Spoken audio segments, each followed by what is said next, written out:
Nature of Man, Part 1, Chapter 4, What Am I? In this chapter, we will seek to examine the question, What am I? This is a question that men throughout the millennia have considered and contemplated. We begin by considering the most obvious aspect of ourselves, namely our physical bodies. The physical body is a marvelous instrument comprising a complex of flesh, bones, blood, water, and other matter. This body is constantly changing and renewing itself, and we are quite oblivious to this all the while. The cells are constantly being replaced so that each body organ is renewed every year, as 96% of organ cells are replaced.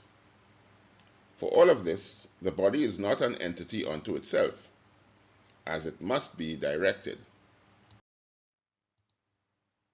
When considering the question, what am I? Are we this physical body? What do we think? It may be easy to think that we are this physical body, but further consideration would conclude that we are more than this mere physical body. Certainly, the human body is an instrument of extreme awe and complexity. Many phenomenal facts have been accomplished by individuals throughout history. The following statement regarding the body is now presented for consideration, and it is, I am not this physical body. It is an instrument for use. I am not this physical body. It is an instrument for use. Using this statement can have the effect of providing tremendous strength in times of challenges. During the course of our everyday lives, use this statement whenever we face challenges, and you will require the physical body to perform above and beyond its normal level. The next aspect of ourselves that is most obvious is the mind.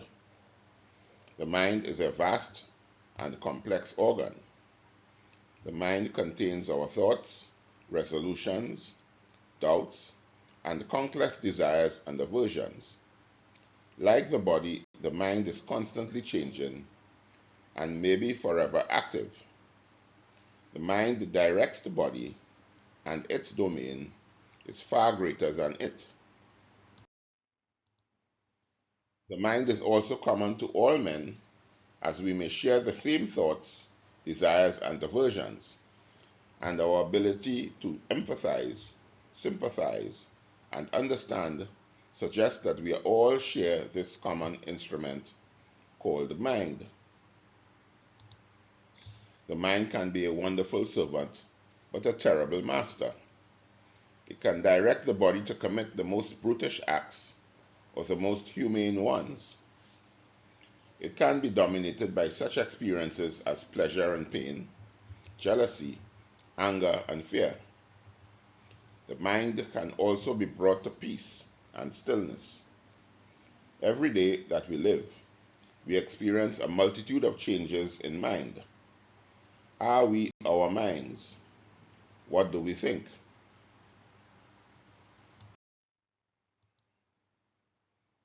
Next comes the heart. The heart is the seat of our emotions. These emotions determine the type of thoughts in mind. The spectrum of emotions in ourselves can change from love and devotion to hatred and anger. These emotions can be quite powerful, and some may even say so powerful that mountains can be moved. Notwithstanding this power that the emotions carry, when we are conscious, there's always the ability to observe and control these emotions, but we must be conscious. When we are not conscious, then trouble usually results. Are we the heart with its powerful emotions? What do we think?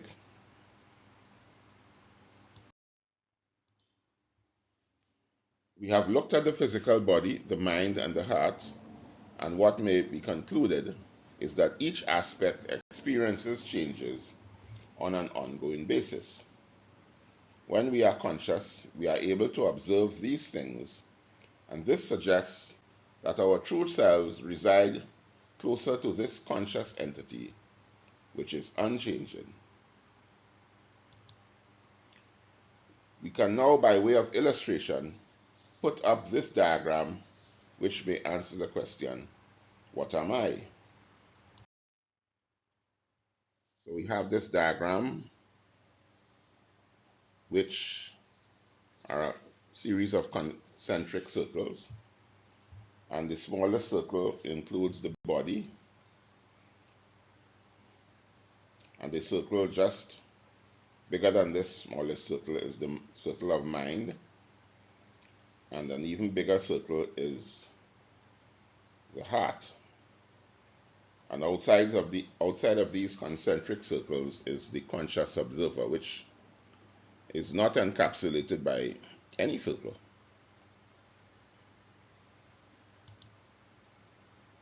So this is the depiction.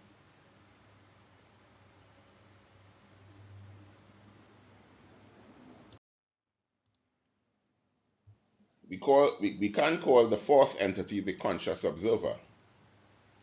There is much to be said about this, and let's continue to explore it after you practice the awareness exercise.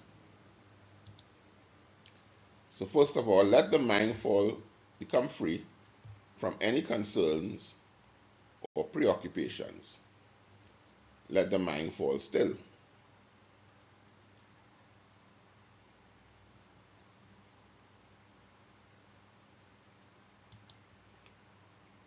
Let the body fall still.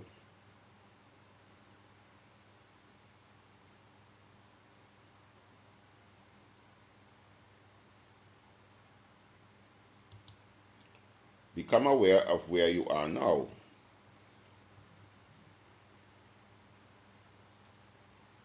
Become aware of everything in the room in a general sense.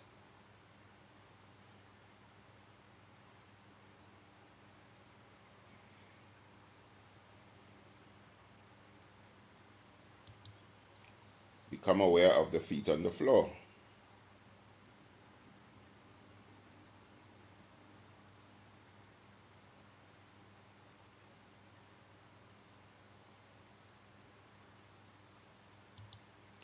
Become aware of the body seated on the chair.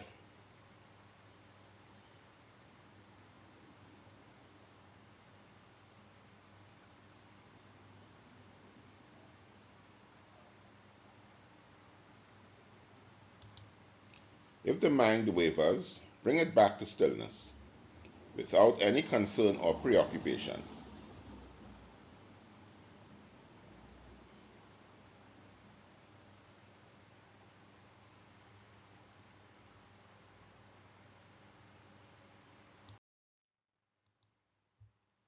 Become aware of the clothes on the skin.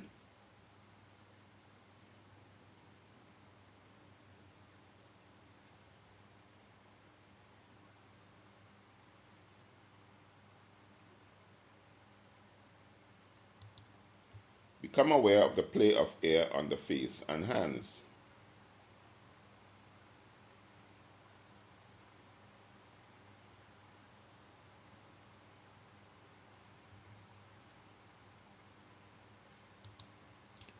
If your eyes are open, let it receive what it sees without any comment.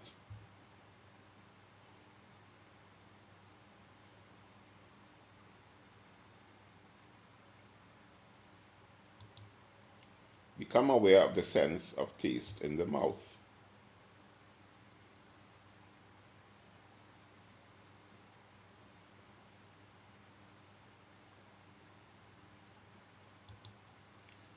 Become aware of the sense of smell.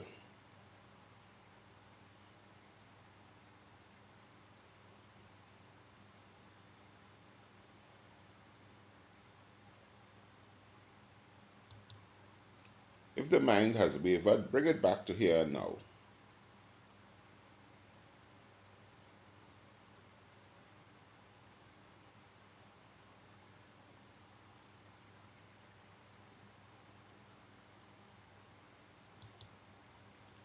Become aware of hearing, of the immediate sounds, and then the furthest sounds. Receive them without judgment or comment of any kind.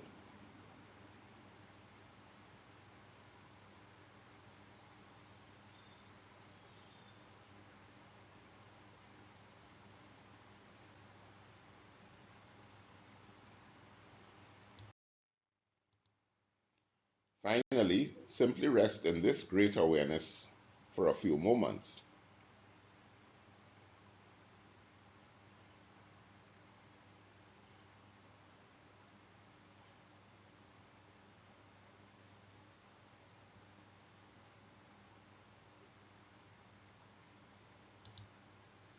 End.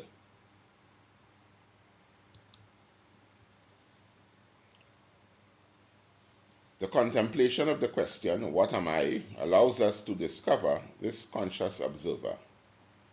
This conscious observer is akin or closer to our true selves, our true nature. And this true nature or self must be realized if we are to escape the vagaries and constant changes that the mind and heart undergo.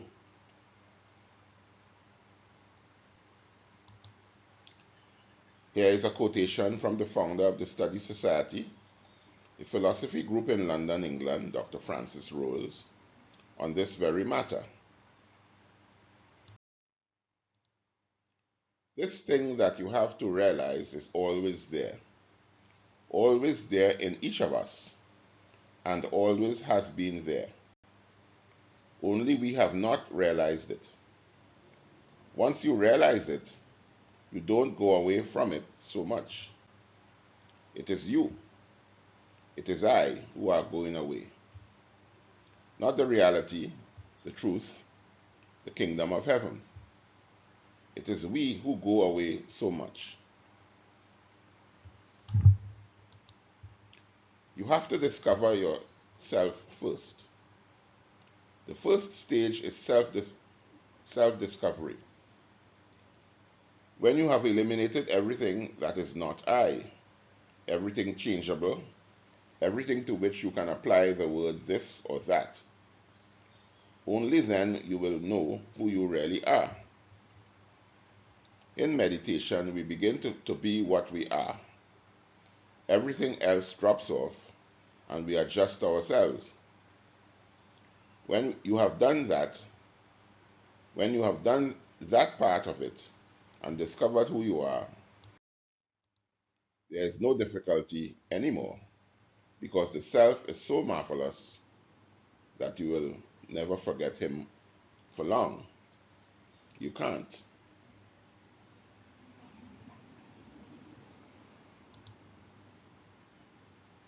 So you must read this statement again in the week, because it is packed with lots of realizations. During your daily activities, try to connect with your conscious observer as often as you can. You can facilitate this by using the statement given, I am not this physical body, it is an instrument for use. And this conscious observer can also be accessed fully by our daily practice of the exercise. So the practice of the simple awareness exercise daily, once a day, is very key in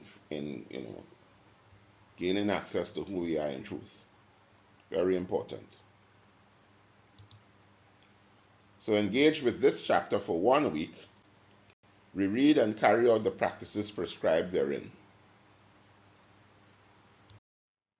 Send your comments and questions, of course, to nigelgittins@gmail.com, and they will be responded to promptly.